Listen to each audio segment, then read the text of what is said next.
June 6, 1944. Allied forces stormed the beaches of Normandy.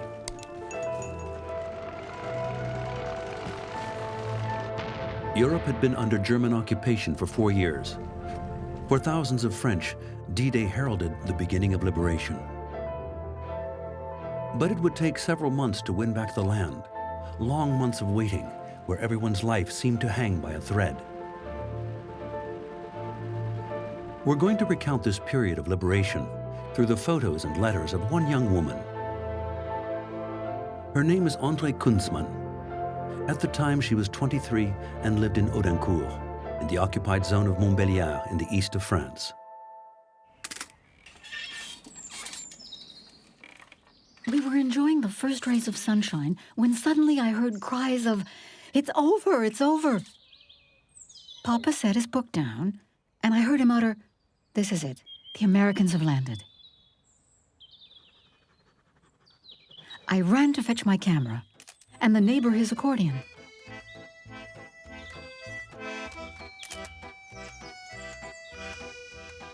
A few minutes later, the whole family squeezed together for the photo. I grabbed Victor's hand and we danced together in the back garden the whole afternoon.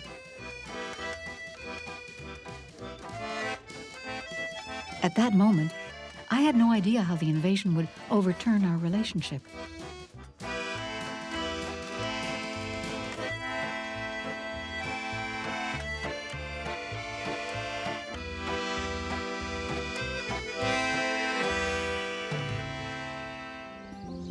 It was Victor's idea, a bike ride to flout the German occupation that had been sapping us for 4 years. It was June, and all we wanted was to ride our bikes, have a blast, and feel the wind on our faces. On our way, we passed dozens of German trucks camouflaged with leaves. I think they also sensed the end was near.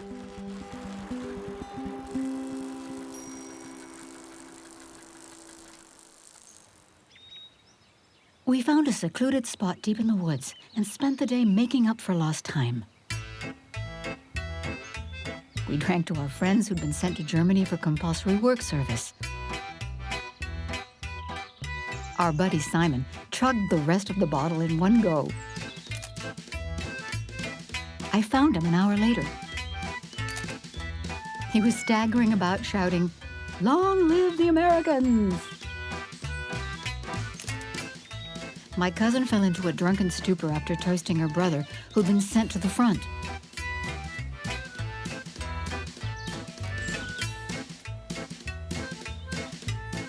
My girlfriends pestered me to take pictures of them, especially my childhood friend Agathe. She loved posing for my camera. Already, she imagined herself in the arms of a handsome American GI.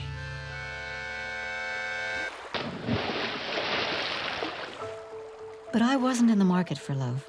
I'd already found it. His name was Victor, 24 years old. He might not look it, but behind his spectacles, Victor was no doubt the bravest boy I'd ever met. I bragged to my parents about how he'd gone to graduate school in Paris, already held a degree in German, and now taught primary school in Audincourt.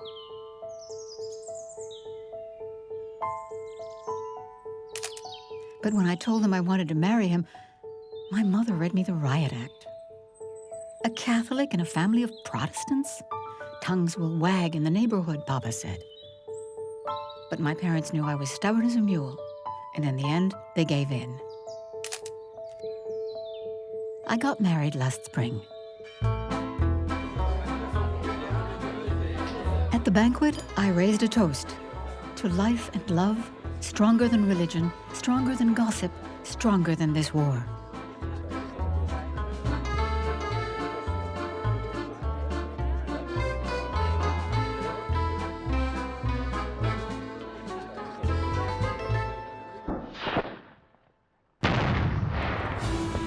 August 15, 1944.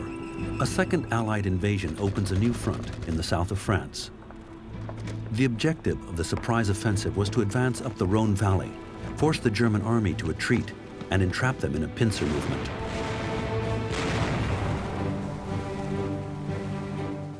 The vast majority of soldiers come from the colonial army: Senegalese, Moroccan, Chadian, all under the orders of General de Lattre de Tassigny. This army took the name of the First French Army. In just 2 weeks, the whole of Provence had been liberated.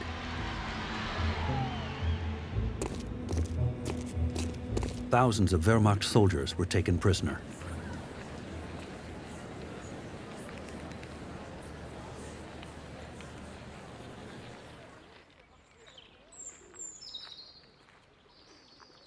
One morning, Victor called the family together to replant the garden before winter.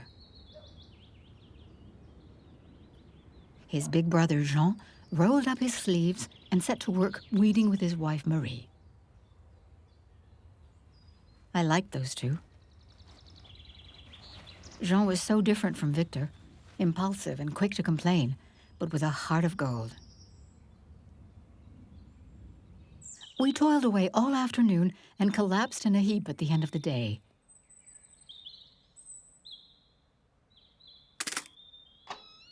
Through my viewfinder, Jean looks troubled. He told us he was going to join the armed resistance. He was always saying, "It's our country, it's our job to liberate it." Before Jean left, Victor wanted to take a picture of his brother. In the photo, Jean has his head high and his eyes proudly fixed on the horizon.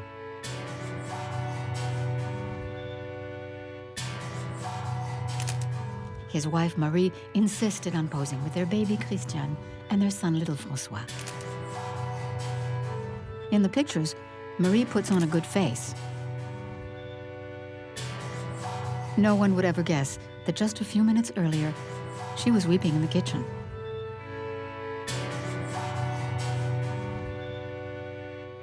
August 17, 1944. Jean joins the 3,000 maquisards who were fighting in one of the largest scrubland terrains in France, that of Lomont, 15 kilometers from Audincourt.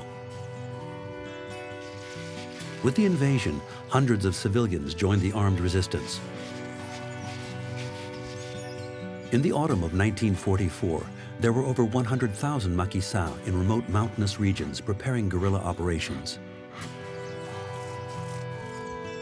They gradually became more formally organized and were trained by the FFI, the French Forces of the Interior. The youngest and most militant would join the First French Army.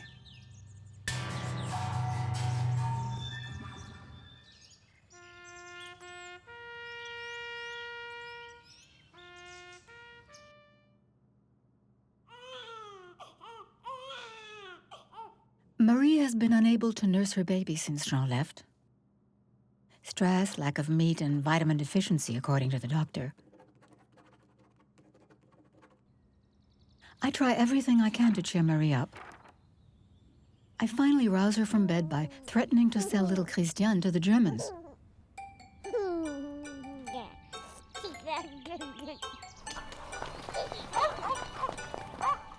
But the reality is, nothing's happening.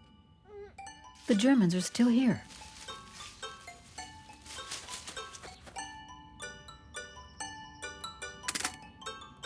Taking pictures became my way of fighting boredom and maintaining an ounce of insouciance. All this waiting is going to drive us nuts in the end.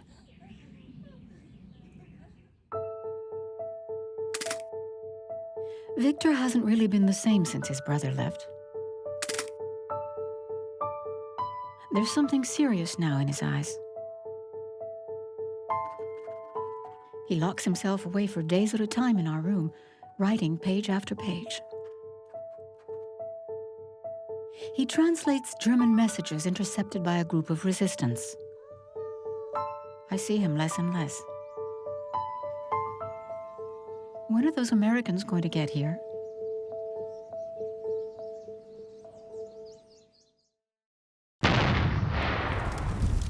August 19th, 1944.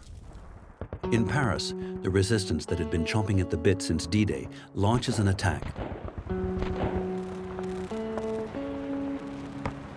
Gunfire. Barricades. The streets empty and become the scene of urban guerrilla warfare. Hundreds of bodies are scooped from the sidewalks of the capital.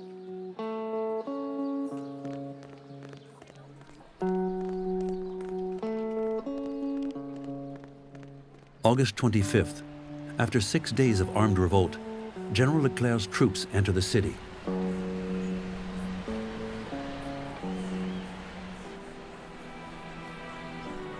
Paris is liberated.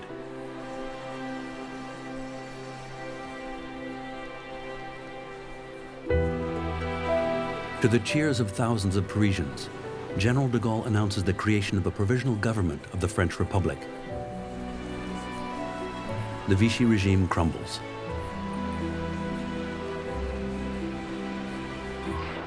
Paris, Paris outragé, Paris brisé, Paris martyrisé, mais Paris libéré.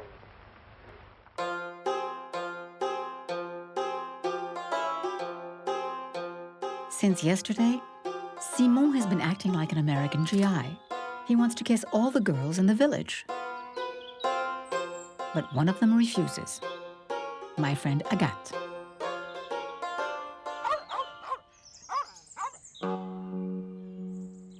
A little later, Agathe admits she no longer dreams of an American GI. Instead, she's fallen into the arms of a German soldier. I tell her she's crazy, but Agathe's in love. And there's no way anyone can reason with that, not even me, her best friend.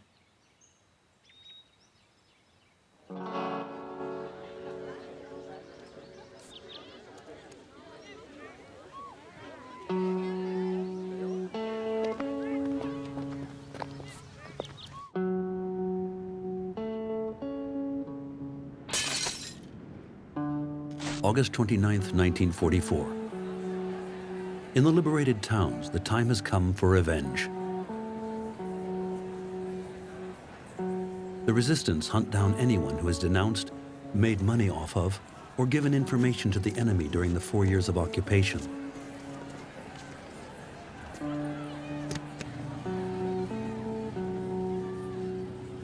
Women who'd had relations with Germans are dragged onto the public square. Humiliated and sometimes stripped of their clothes, their heads shorn. Among them, women who'd collaborated, but also women in love, prostitutes, and even cleaning ladies who'd worked for the Germans. Between 20,000 and 40,000 women had their heads shaved during the liberation.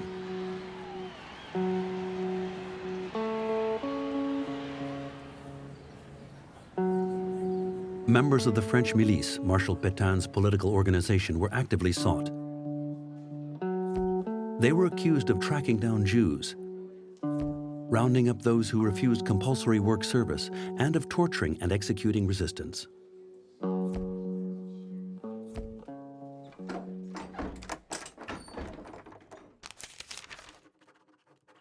September 19th, 1944. Dear Grandpa, some men came to the house for Victor. They were with the milice. I told him to hide or escape through the garden. But Victor didn't want to stir up trouble. He followed them without a fight.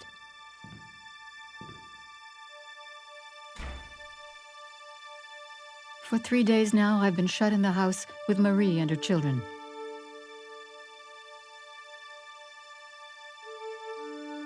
I wonder who could have denounced Victor and where he might be now. I think of you, how lucky you are to be in free France.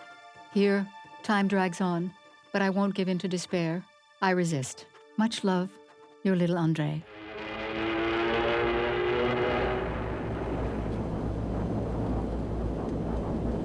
People in the occupied zone lived in fear of bombings.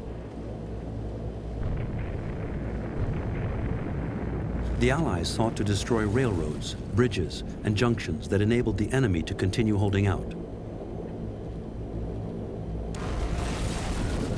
From June 1944 to May 1945, close to 63,000 tons of bombs were dropped on France. Cities like Caen and Le Havre were practically wiped off the map. During the liberation period, Allied bombardments killed over 60,000 civilians.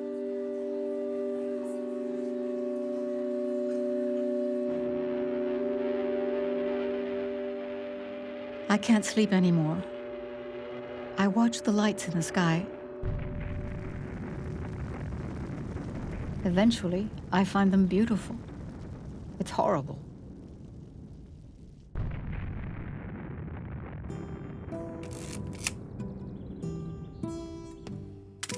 Early this morning, little François got up to finish packing his bag. He reminds me of his father, Jean, the day he left to join the maquisards.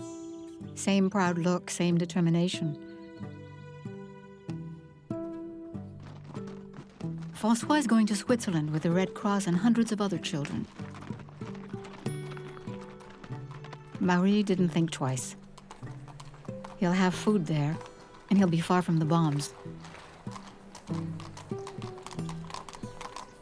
We followed the convoy a few miles, then hurried back to lock ourselves inside. For 7 days, the shutters have been closed. For 7 days, I've been seeking Victor's whereabouts.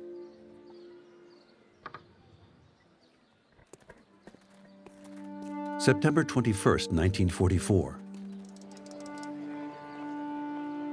The Germans are on edge. They harass the people and increase their efforts to track down any sign of resistance.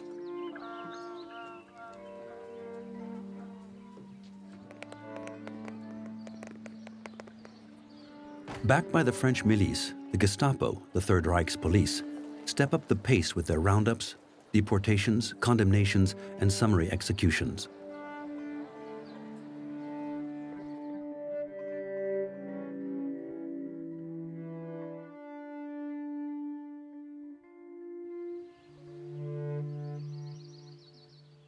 A farmer found his body lying in the woods near Montbéliard. The Germans gave the order, and the French milice pulled the trigger.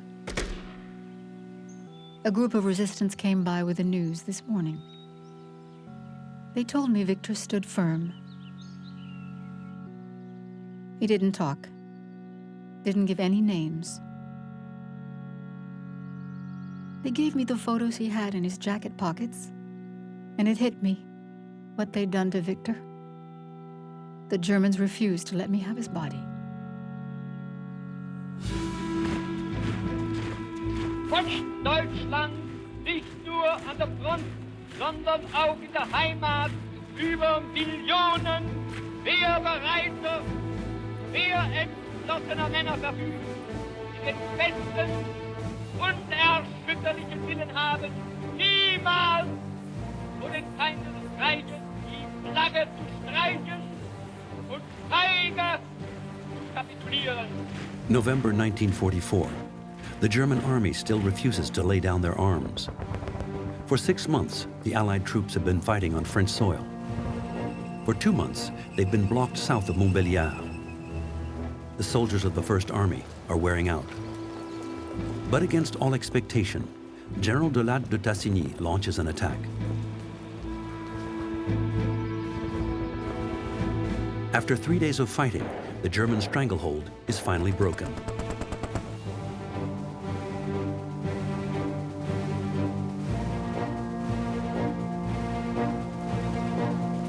Hope is reborn among the people who'd been mentally preparing for a fifth winter under bombs and German repression.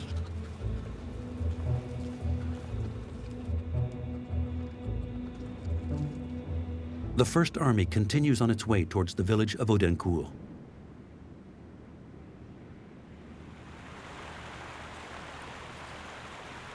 Two months now that Victor's been dead. 2 months that I no longer go out. 2 months I no longer take photos.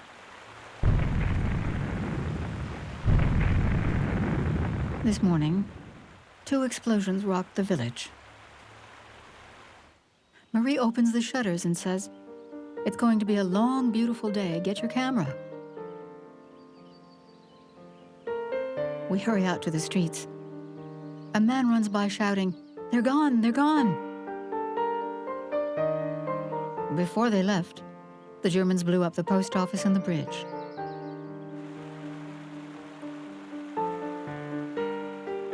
Tanks and soldiers suddenly appear in the middle of the village.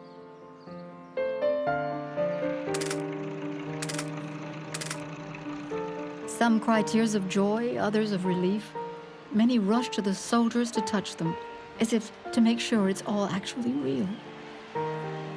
I see a few who didn't do much for the resistance during the past 4 years. I think of Victor. Marie gets swept up in the crowd. I can't see her anymore.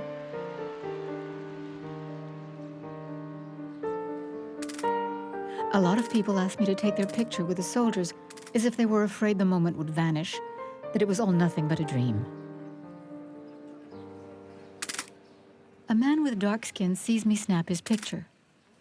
He comes toward me. I tell him I don't speak English. He says he's from Chad. I don't think anyone's ever seen an African here.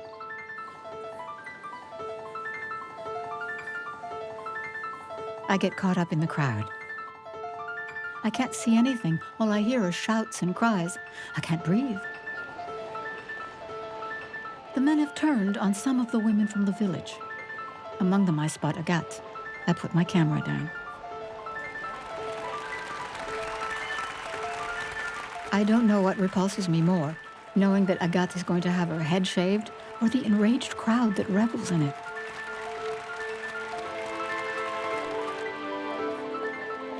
There in the madding crowd, I finally spot Marie. She's just found Jean, Victor's brother.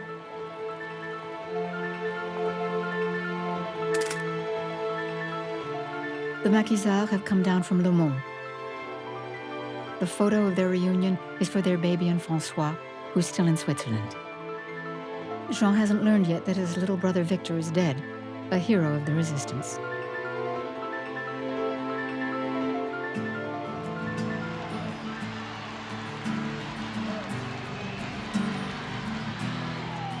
The fight to liberate France lasted nearly a year.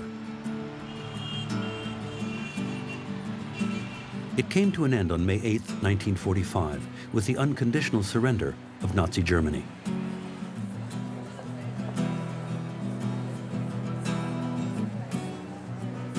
It was a period that destroyed and divided the French people as never before.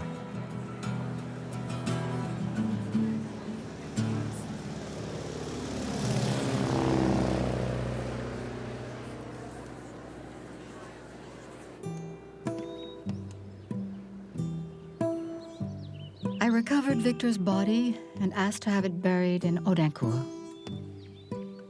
His remains now rest a few yards from our house.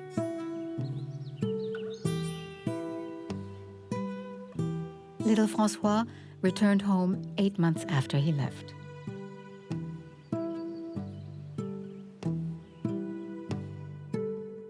Jean obtained his resistance card. He was made part of the village's purge committee. He sought the militiamen who executed Victor, but was unable to find them. Agathe had a baby a few months after the liberation. Her daughter never learned who her father was.